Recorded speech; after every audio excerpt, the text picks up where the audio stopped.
Frank, 2015's just started now. You kick off in Wolverhampton on the 14th of February with your first show now. Yeah. Valentine's Day. Let's hope it's not a massacre. Hopefully, Ormond and Flanagan will be on this bill. Yeah, they've moved on. That's now on that day, and that'll be, as I say, be at Wolverhampton. That's a cracking fight. We're hoping it'll be an eliminator for the world title. Obviously, you announced the O2 show on February the 28th.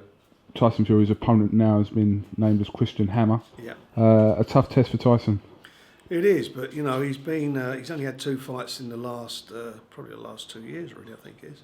So he needs to keep active, and I don't think putting him in with somebody who can just blast out is going to be good for him. So he needs a competitive fight. He needs competitive rounds under his belt, and that's the fight he's going for. And hopefully he don't make any mistakes, and then he'll be in with Klitschko after Klitschko's fight in April in New York. Was it difficult to find that match for Tyson Fury, considering he is mandatory for Klitschko's title? Yeah, I think we could have sat tight and waited until after the fight in April. But as I said, he's been fairly inactive. You know, the 2 fights with David Haye were postponed, and obviously the first fight he was having with Dereck, that got postponed because of injuries and his family tragedy when his uncle died. So he needs to keep busy, and he needs to be in with with guys who are going to be competitive. February 28th will also see the return of Chris Eubank Jr. In a very difficult fight against Judenov for the interim world title. Yeah, WBA interim title. It is a difficult fight for him, but I spoke with his dad, Chris Senior, and he wants meaningful fights, and it doesn't get any more meaningful than that. I think he showed in the fight with Billy Joe that he deserves to be up there, and I think hopefully now he'll be one of those fighters that will rise to the occasion, and at least we've got him a home advantage. So it's a really good card. I mean, it's 2 really good fights on there. They're decent fights, and they're risky fights for both the boxers who are topping the bill. And the likes of Frank Buglioni, Lewis Petit, Ahmet Patterson also on the bill as well. On the card, yeah, they're all fighting. So it should be another huge night at the O2. It should be a big night, and it should be a very atmospheric night. And just in case anybody's worried, the main event won't go on any later than 11:30 the latest, but probably about 11 o'clock.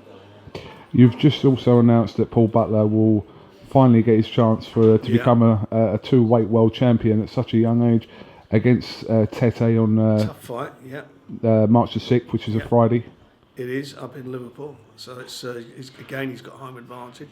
It is a tough fight, and he's as you know, he already won the title at bantamweight. He's dropped back down now to super flyweight, and I think he's trying to become the first fighter for well over 100 years to drop down a weight to win a title, win another title. So that's going to be quite hopefully a historic night as far as British boxing is concerned.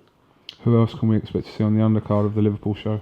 You'll see Liam Smith, Derry Matthews, and quite a few of the other fellas from up there on the card. It's going to be a cracking little show. Derry Matthews has been hinting on Twitter that his fight will be a quite a big fight. Can you reveal anything about it? We're still working on it, and hopefully we'll get it over the line in the next 48 hours. And if we do, it is a big fight. And again, it's a cracking bill. It's a really good show.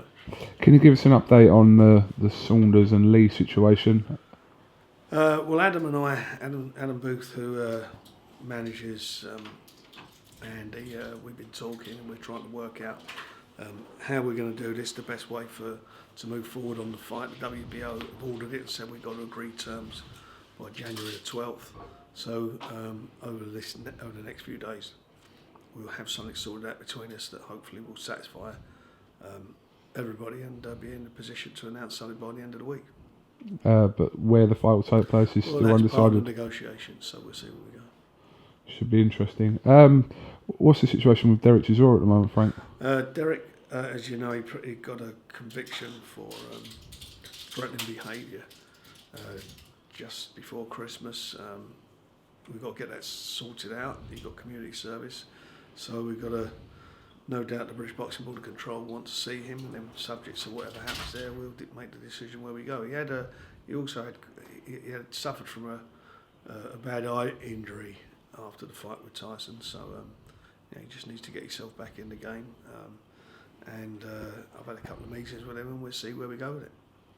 So, for the time being, it's Feb 14th, Wolverhampton, 28th at the O2 in London, and the 6th of March in Liverpool. Yeah, and there'll be another show probably on the 14th of March as well, which is what we're working on. All right, well, listen, Frank Warren, thank you very much for talking to the Cassius and Hilda show, and I hope you have a good day. You have a good day, you have a good evening. Soon, Neil? 2-0. Good. It worked out pretty well. Good. Thank you very much. All right, be good.